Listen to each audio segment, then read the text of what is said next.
안녕하세요. 지금 시간이 일요일 오전 6시 20분이에요.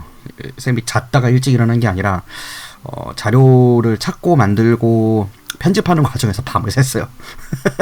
확실히 예습 영상 처음 컨텐츠 만드는 것이다 보니까 아무래도 오타 수정도 좀 많고 이것저것 좀 하다가 중간에 좀 지쳐서 쉬기도 하고 그러면서 하다 보니까 좀 늘어지더라고. 원래는 한 3, 4시쯤이면 됐지 않았을까 싶은데 하다 보니 그리 됐어요. 자, 이제 여러분들한테 숙제 부여된 예습 영상 올라가게 됐습니다. 개념식기 2화고요.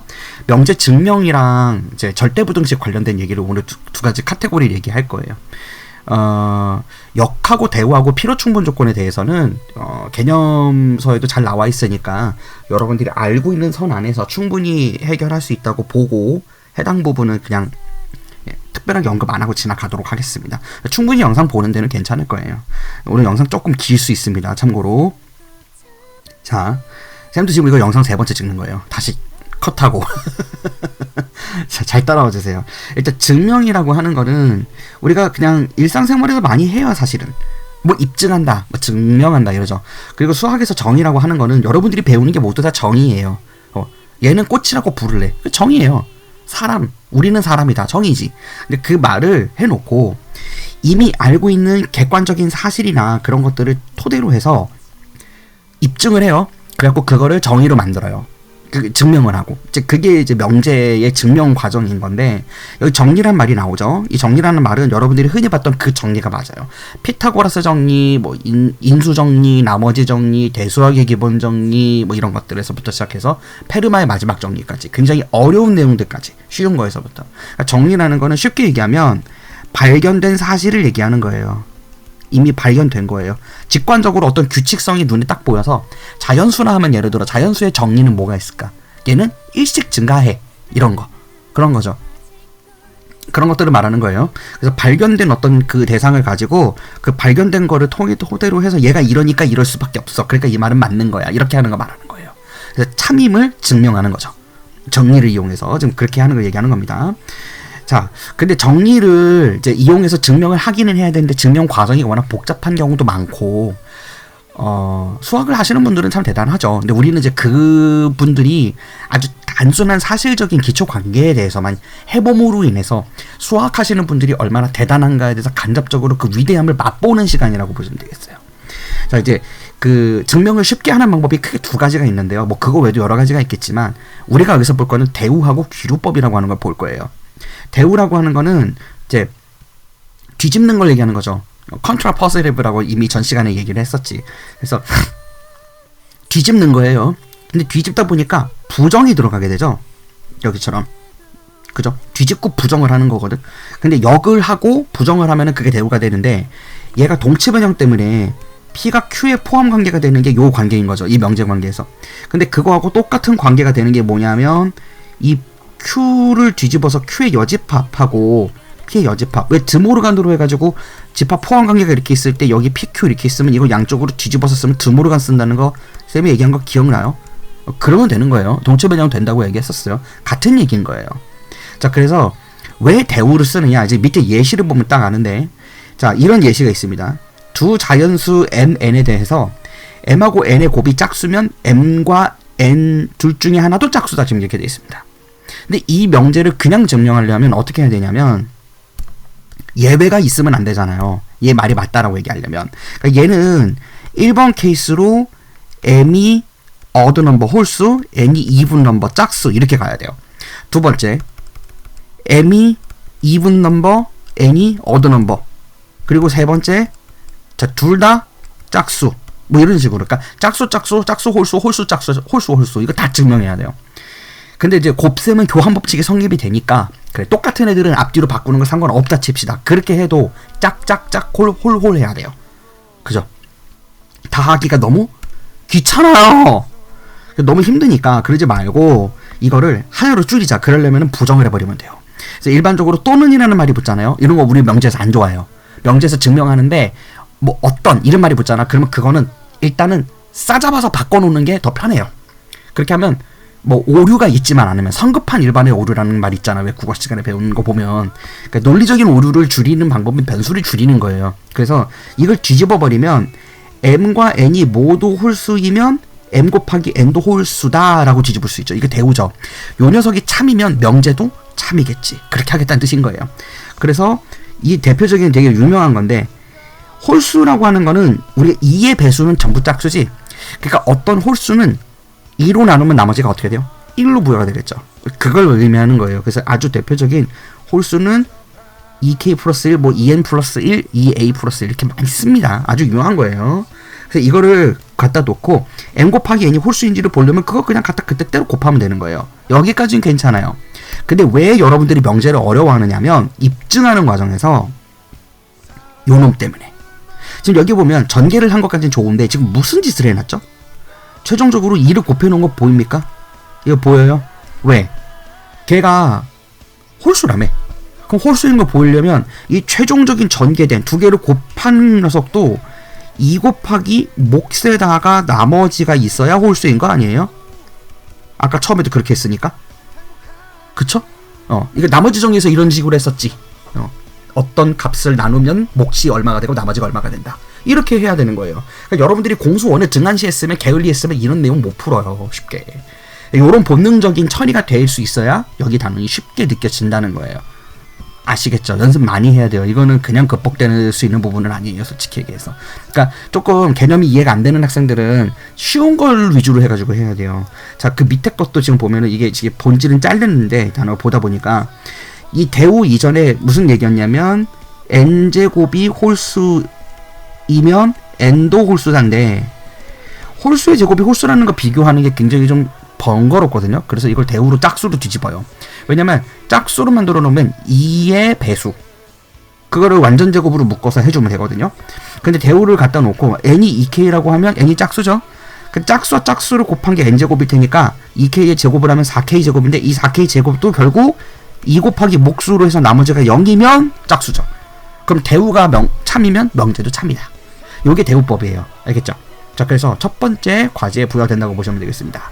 자, 이거를 좀 풀어보셔야 되는데 이미 오류를 하나 발견했어요. 이 n제곱이 앞에 붙어 있어야 돼요. n제곱이 3의 배수면 n도 3의 배수다라고 수정을 해주셔야 됩니다. 미안해요.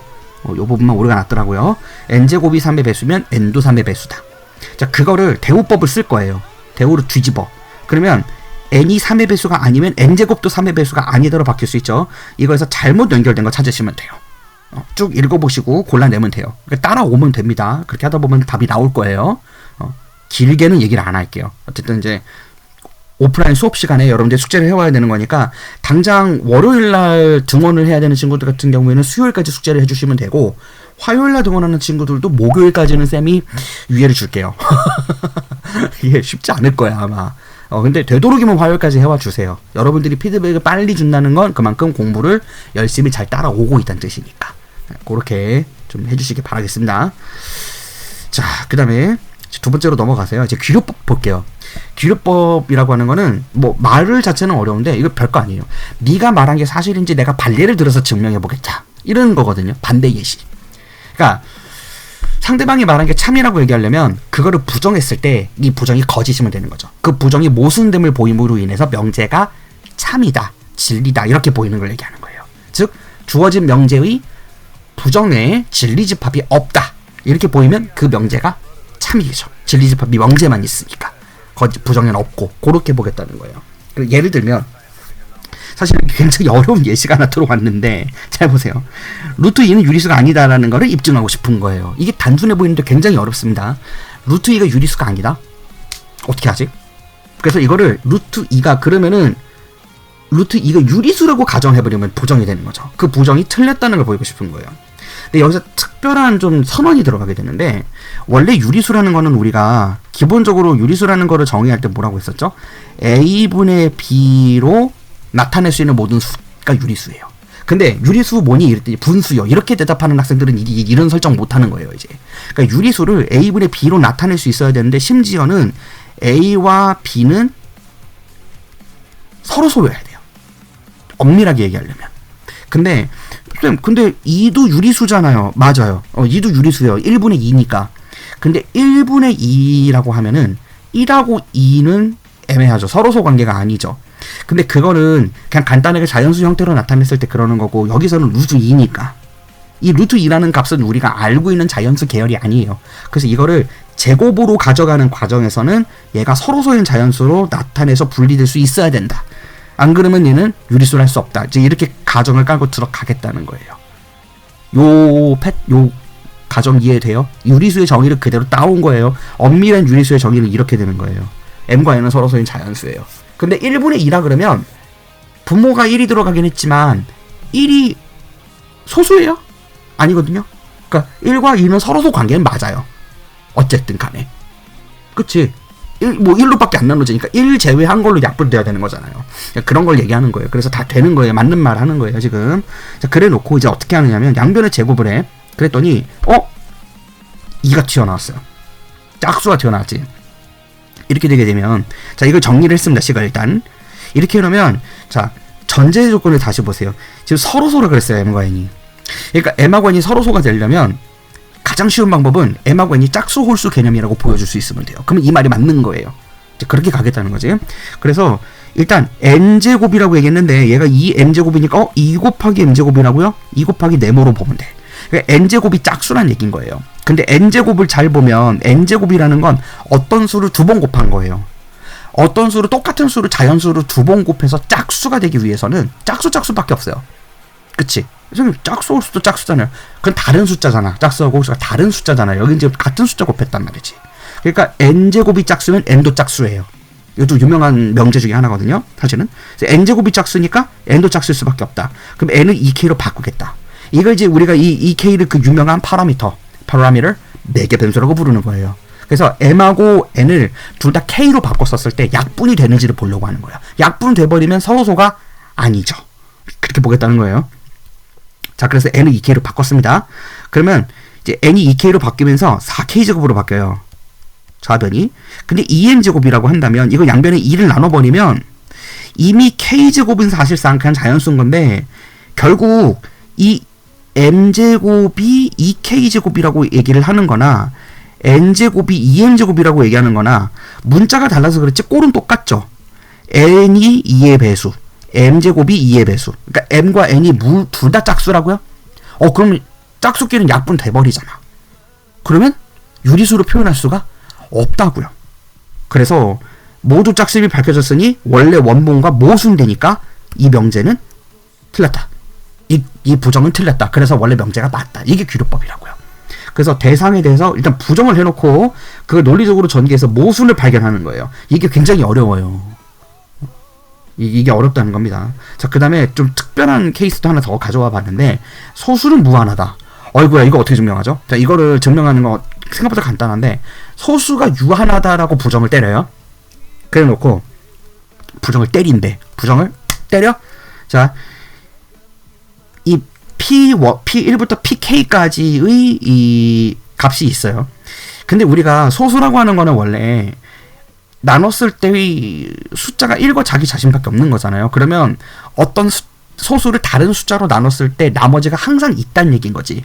그런 뜻에서 소수 관계에 있는 애들끼리는 나눌 수가 없으니까 나머지를 1로 고정을 해놓은 거예요. 이렇게 세팅할 수 있어요. 근데 이제 문제는 뭐냐면, 소수가 유한하다고 얘기를 하면 이 소수를 다 곱해봐. 예를 들어 이런 거예요. 2하고 3은 소수 관계지만 2 곱하기 3을 만들어버리면 얘가 6이 되죠? 그럼 6은 소수가 아니게 돼요. 왜? 소수끼리 곱해버리는 순간 걔는 소수가 아닌 게 된다고요. 그쵸? 그런데 이걸 우리가 어떤 소수, 어떤 n이라는 가상의 소수가 있다. 그러니까 n이라는 가상의 소수가 있어요. 근데 얘를 갖다가 무한하게 P1번부터 해갖고 PK번까지를 다 곱했어요. 그러니까 K개의 소수를 1부터 자연수로 나열해가지고 계속 곱해가고 있는 거예요. 계속 무한하게. 근데 그렇게 하다 보면, 곱하면 얘가 이 PI라는 건 뭔 얘기냐면 이 1부터 K까지의 어떤 숫자로도 내가 아까 소수를 가정을 했기 때문에, 그러니까 소수끼리의 곱도 소수가 돼야 되는 거 아니에요? 그러려면? 그쵸? 근데 소수가 유한하다라고 얘기하려면 이 유한한 이 영역 안에서 나눗셈이 되는 애가 있어야 소수가 유한하다 말할 수 있죠. 그러니까 한정된 소수값 안에서 얘가 그 어떤 그 소수의 원소, 소수를 진리집합으로 가지고 있는 2, 3, 5, 7, 9, 11, 13, 17, 19, 23 이런 애들, 걔네들끼리 싹 다 곱해가지고 어떤 특정 숫자로 나눴을 때 나머지가 발생 안 해야 된다는 거지. 그래서 플러스 1을 만들어 놓은 거예요 지금. 근데 그렇게 해놨더니 문제점이 뭐냐면, 이게 어떠한 그 소수 안에 곱해진 어떤 숫자로도 나눠 떨어질 수가 없는 구조가 돼버렸어요. 그죠? 근데 이게 소수인 거잖아. 소수는 나눠 떨어지는 숫자가 약수가 1 빼고 없는 거잖아요. 자기 자신하고.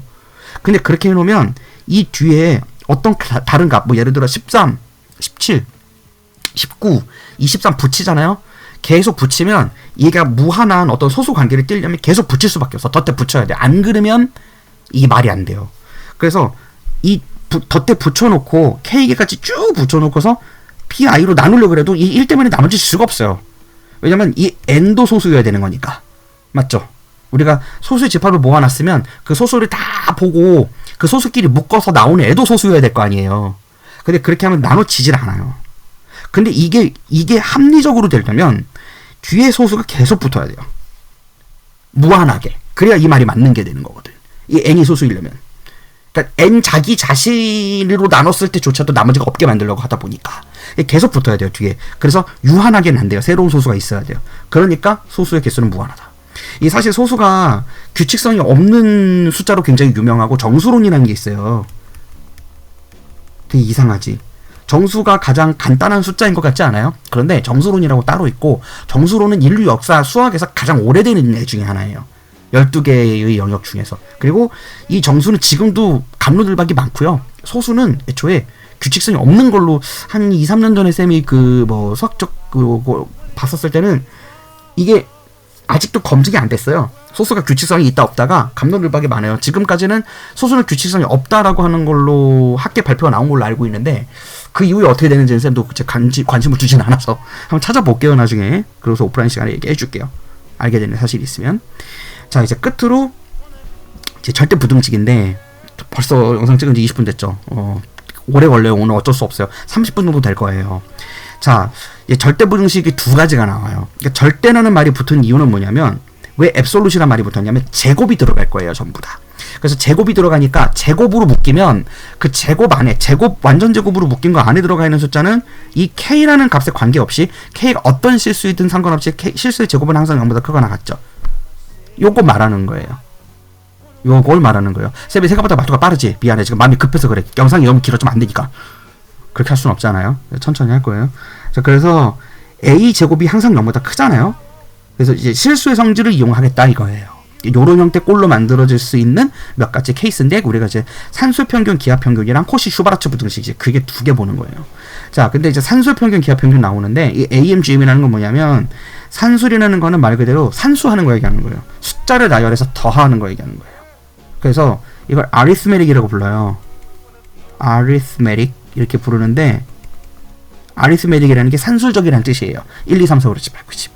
근데 이 산술 평균의 의미는 덧셈에 의한 평균이라는 걸 가지고 있어요. 그러니까 1, 2, 3, 4, 5, 6, 7, 8, 90도 하는 거고, 기하 평균의 경우에는 곱셈에 의해서 만들어지는 평균이라 그래서 지오메트리라고 부르는데, 이 기하를 지오메트리고 왜 곱셈으로 보느냐면 벡터 개념이 들어가서 그래요. 근데 이제 그 벡터는 여러분들이 이제 기하 단어는 들어가야지 않은 거니까 일단 차치하고, 기하 평균은 언제 쓰느냐면은, 예를 들어 여러분들이 나중에 이제 나이를 좀 먹잖아. 그러면 적금을 들 때가 있어요. 노후를 준비하기 위해서.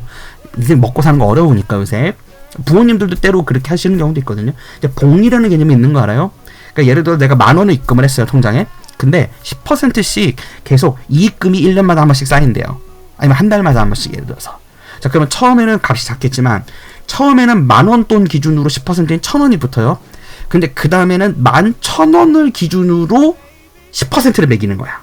10,000원으로 10%를 매기면 1,000원씩 계속 더해지니까 그건 산술 평균이죠. 근데 그게 아니라 누적되는 금액을 다시 원본값으로 새로 업데이트해서 갱신해가지고 10%를 잡는다고요. 이건 곱하기의 개념이 돼요. 그러니까 뭐 매년 10%씩 이런 말이 붙으면. 그래서 그런 것들은 곱셈에 의한 평균이기 때문에 그런 거 계산할 때 많이 써요. 특히 주식 관련된 거. 뭐 이런 거 계산할 때 기하 평균 많이 씁니다. 산술 평균보다 더 정확해요. 근데 이 산술 평균과 기하 평균은 되게 특이한 면이 있는데, 산술 평균이 기하 평균보다는 항상 크거나 같아요.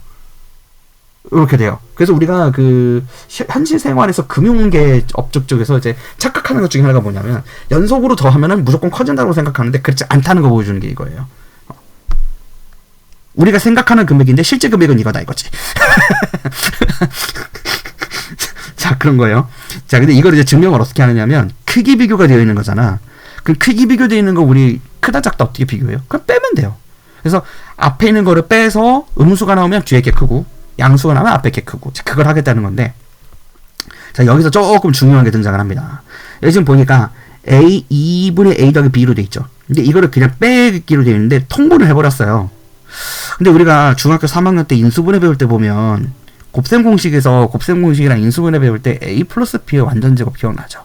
근데 그거를 이게 이제 A제곱 플러스 2AB 더하기 B제곱이잖아. 근데 중3 때 배운 무리수를 갖다 적용을 하잖아요. 그러면 얘가 A 더하기 2 루트 AB의 B가 돼요. 이렇게 이거를 여기다 적용을 한 거예요. 그래서 지금 A 더하기 B의 빼기 2 루트 AB니까 루트 A 빼기 루트 B로 묶으면 되죠. 근데 결국에 이게 완전 제곱이 되면서 절대값과 같은 역할을 하면서 항상 참이 되니까 얘는 맞는 거다라고 된 거예요. 신기하죠? 그래서 항상 산술평균의 최저값은 기하평균보다 크다. 이게 이제 요 산술평균, 기하평균의 의미가 되겠습니다. 원래는 조합평균이라고 하나 더 있어요. 그래서 조합평균은 뭐 A분의 1 더하기 B분의 1인 건데 이걸 어떻게 나누느냐면은 A분의 1 더하기 B분의 1분의 1 이렇게 해가지고 평균을 매기거든요. 뭐 이런 게 있는데 이거는 대학교 가서 하세요. 요거는 보너스 영상으로 나중에 해주기는 할 것 같아요. 의미에 대해서만. 네, 그건 이제 그때 가서 보기로 하시고, 해석기하적으로 요거를 그림을 좀 그려보면 반지름이 원인 있죠? 그럼 이게 여기도 R이고 여기도 R이잖아? 이거 두 개 더 하면 산술평균 맞죠? 반으로 쪼개면. 그게 얘예요. 근데 기하평균이라는 건 곱셈에 관련된 것이기 때문에 이게 벡터로 이렇게 들어가게 돼요. 그래서 이게 요거 제곱 더하기 요거 제곱으로 가는 건데 루트가 쓰여져가지고 곱셈으로 들어갔다는 건데 그거까지만 이해하세요. 그냥 기하평균이 작네라고만 보고 가시면 돼요. 그 의미 없어요. 자, 그래서 이걸 어떻게 응용을 하느냐면 예제를 하나 보면 양수 x에 대해서라고 돼 있죠. 자, 여기서 중요한 걸 하나 언급해야 되는데 이 산수 기하평균에 전제 조건이 있어요. a 플러스 b를 반으로 나눈 애가 2 루트 ab보다 크거나 같다잖아. 이게 이렇게 되기 위해서는 반드시 a가 0보다 크고 b도 0보다 커야 돼요. 양의 실수 안에서만 이걸 할 수 있어요. 깜빡 뻔했다. 이게 굉장히 중요합니다. 양의 실수라는 개념이 빠져버리면 이거 또 서술형에서 틀렸다 그래요. 조심하셔야 돼요. 그래서 양수에 대해서 하는 거고 등호는 두 개가 같을 때만 붙을 수 있어요. 일반적으로는 크다고만 붙입니다. 그냥. 자, 근데 요 값을 보게 되면 밑에 거 보게 되면 지금 4x 플러스 x분의 1이죠. 이걸 최소값을 구하라고 했는데 일반적으로 산술평균, 기하평균에 대한 관계는 역수관계로 주는 경우가 많아요. 왜냐면 기하평균을 쓰는 과정에서 x가 소거될 거기 때문에. 그래서 이게 지금 0보다 크다고 해놔야 이 x가 여기 분모에 들어갈 수 있는 거죠. 그래서 이렇게 하는 거예요. 양수라고. 자, 그런 상태에서 이 루트가 4가 빠지니까 얘가 2 곱하기 2가 돼서 4가 나오는 걸 알 수 있어요. 최소값은 4예요. 근데 언제? x가 2분의 1일 때. 그렇게 보는 겁니다. 요런 형태들을 얘기하는 거예요. 요런 게 이제 산술평균, 기하평균 내용이다. 나머지는 오프라인에서 수업하면서 더 자세하게 좀 봐야 될 것 같아요. 자, 그 다음에 이제 마지막 코시 슈바르츠 부등식인데 코시 슈왈츠 이니퀄리티스라고 불러요. 요 코시라는 사람이랑 이제 슈왈츠라는 사람 두 분이 이제 개발을 한 건데 프랑스 사람, 독일 사람인가 국가 가신 기억이 안 나요. 쌤도 두 분이 이제 연구를 하신 건데 해석기하적으로 증명을 해요. 굉장히 재밌는 건데 시간이 된다면 하겠지만 어떨지 모르겠다. 언급만 하고 지나갈 것 같아요. 보충 영상으로 따로 잡아야 돼. 이거 오프라인에서 제대로 해줄게요. 왜 이렇게 되는지는. 자, 일단은 여기서 중요한 건 아까는 양수였잖아. 요번에는 실수 4개예요. 그리고 외우는 방법을 가르쳐 줄게요. 이해는 해야 되겠지만 4개의 실수가 나와요. 근데 그 중에서 이 각각을 완전 제곱으로 묶어 놓는데 완전 제곱으로 제곱을 하는 게 아니고 안에다가 각각의 숫자의 제곱의 합을 곱해요. 그렇게 한 곱을 한 애가 합의 제곱보다 항상 크거나 같다예요. 아까는 합이 곱보다 크다 그랬었죠. 이번에는 곱이 합보다 크다 그러는 거랑 비슷한 느낌이에요. 와우, 신기하지? 근데 이걸 어떻게 가져가느냐면 우변에 있는 거는 이 첫 번째 인수에 있는 첫 번째 항이랑 두 번째 인수에 있는 첫 번째 항을 전개하듯이 곱하고 첫 번째 인수에 있는 두 번째 항, 두 번째 인수에 있는 두 번째 항을 각각 곱해서 또 곱해요. 그렇게 해서 뒤에다 넣는 거예요. 이렇게 생각하시면 돼요. 그래갖고 이거를 그냥 전개를 합니다. 이걸 그냥 아까랑 똑같아요. 산술기압 비합 평균처럼 우변에 있는 걸 좌변으로 넘겨가지고 쭉 전개를 하면 이렇게 돼요. 이 과정은 너무 복잡하니까 오프라인 수업 때 다시 한번 해줄게요. 근데 보면 별거 없어요. 그냥 이렇게 곱해서 전개하고 이거 그냥 완전제곱 정의한 거야. 그러고 보면 빼기가 붙었기 때문에 ax제곱이랑 by제곱은 날아갈 거고요. 얘만 남아요. 근데 여기가 요 ay 있지? 요 ay를 제곱으로 보고 bx를 제곱으로 보잖아요.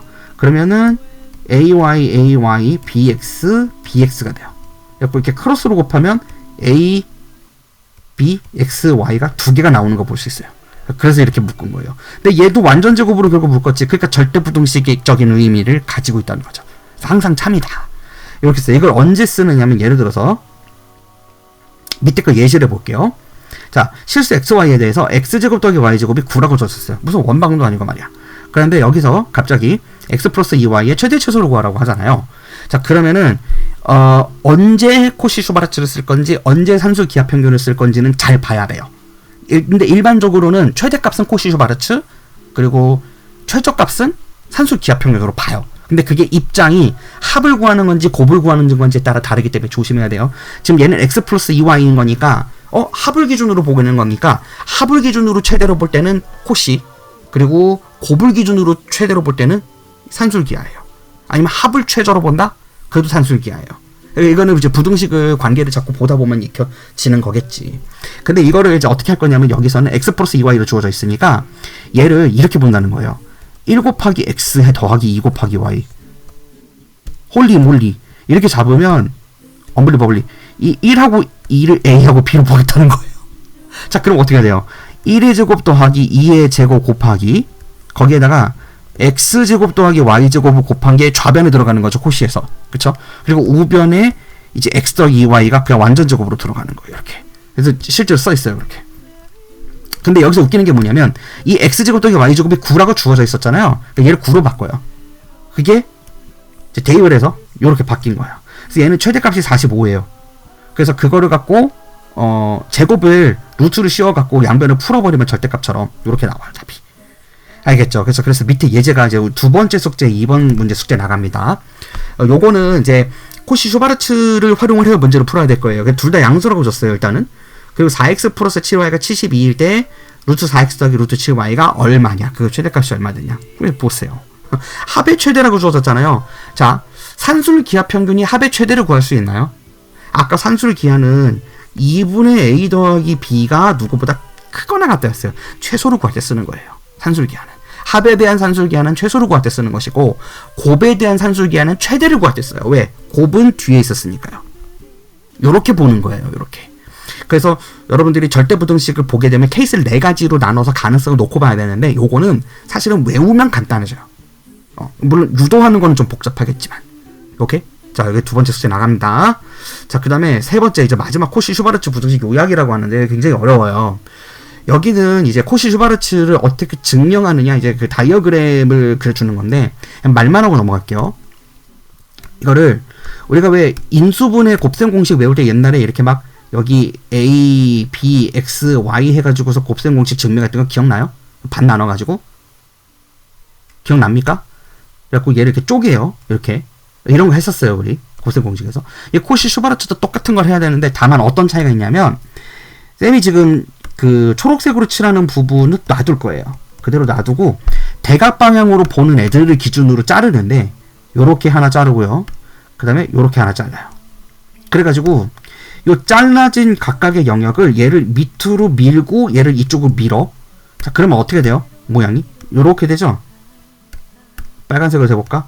요렇게 들어가고 요렇게 들어가죠. 자, 요렇게 됐어요. 그 다음에 요 아래쪽에 있는 것들 중에서 요 반쪽 왼쪽 위에 있는 거를 이 위로 밀어버리면 요렇게 들어갈 거예요. 자, 그러면 가운데는 뻥 뚫리고 이렇게 바깥쪽에 색깔이 채워졌죠. 근데 요 반으로 잘린 애들의 넓이의 합, 그걸 보면은 그 여기를 피타고라스로 답을 구할 수 있게 되거든요. 그래갖고 그 내려가서 보면은 여기 요렇게 결과가 요렇게 되는 거예요. 요렇게. 근데 요 가운데 있는 녀석의 넓이가 가로 곱하기 세로잖아요 원래는. 근데 이게 딱 평행사변형으로 나와요. 직사각형으로 원래 잘 안 주어져요. 직사각형이면 밑변 곱하기 높이인데 이게 평행사변형으로 주어져도 중학교 3학년 때 배웠던 둔각 예각 삼각형의 넓이 비 구하는 거 쓰면 되거든요. 그래서 AB 사인 세타 쓰면 돼요. 이거 이제 고등학교 2학년 때 사인 법칙에서 배우는 거긴 해요, 사실은. 근데 어쨌든 이거를 각각의 A, B, X, Y로 나타낼 수가 있어요. 그거 가지고서 증명하는 건데 요 자세한 거에 대해서는 오프라인 수업 시간에 한 번 더 언급해 주기로 하겠습니다. 어쨌든 사인이 최대값이 1이기 때문에 넘어갈 수 없다. 그래서 이거보다 작을 수밖에 없다. 뭐 이렇게 하는 건데 뭐 오프라인 수업 시간에 좀 더 자세하게 해주도록 하겠습니다. 자, 그리고 이제 마지막 3번인데요. 요거는 직접 풀어보지는 마시고 읽어보고 오세요. 이거는 이제 선생님이 오프라인에서 해줄 거고, 아마 요거 그 온라인으로 숙제하시는 분들은 해설 영상이 목요일쯤 올라갈 것 같아요. 수업을 다 하고, 이제 수업을 하고 나서 목요일쯤 올라갈 것 같은데 한 3일 정도 걸리거든. 코시 슈바르츠를 써야 되는 거고요. 좀 어렵습니다. 그래서 세 개의 원의 이 5원부터 5,3까지의 길이의 합이 12라고 주어져 있어요. 그래서 이거를 적절하게 잘 나눠서 해야 돼요. 언제 세 원의 넓이의 합이 가장 작게 되는지를 잘 연구해서 식을 세워야 돼요. 그래서 되게 어려운 코시 슈바르츠 중에 하나라고 보시면 되겠습니다. 코시 슈바르츠 응용 같은 느낌인 거예요. 오케이. 자, 그래서 오늘 이제 정리를 해봤는데, 대류법이래. 대우, 그 다음에 기류법, 너무 졸려서 그래요. 지금 7시가 다 돼가요. 그래서. 그리고 코시 슈바르츠까지. 산술기하 평균. 4가지를 한꺼번에 본 거예요. 굉장히 양이 좀 많았는데, 벌쾌해졌지. 어쨌든, 공부를 이렇게 계속 따라와 주셔야 돼요. 지금 예습 영상 올라가는 거니까 지금은 조금 쭉쭉쭉쭉 뺄 수밖에 없어요. 그리고 여기 파트는 특히, 여기랑 이제 끝에 들어오게 되는 유리함수, 무리함수, 함수 응용되는 파트 있죠. 그 파트랑 여기가 여러분들 1등급을 가르는 데라고 보시면 돼요. 그래서 좀 어렵습니다. 어렵긴 하지만 잘 이렇게 소화를 하고 이걸 반복적으로 보는 게 낫지 한 번만에 끝내려고 집착하다 보면 진도를 못 빼요. 그렇게 해서는 성과를 낼 수가 없습니다. 다만 다져가는 과정에서 내 머릿속에 기억이 오래 남는 방법을 여러분들 스스로가 고안을 해주셔야 되겠죠. 그렇게 해보도록 하시고 오늘은 여기까지 하고 다음 시간에는 아마 함수 인트로 부분부터 시작을 할 것 같은데 보충 영상으로 뭐 이제 코시 슈바르츠 증명하는 거라든가 그런 기타 영상들도 올라갈 수 있을 것 같아요. 네, 수고하셨고 다음 시간에 뵙도록 하겠습니다. 안녕.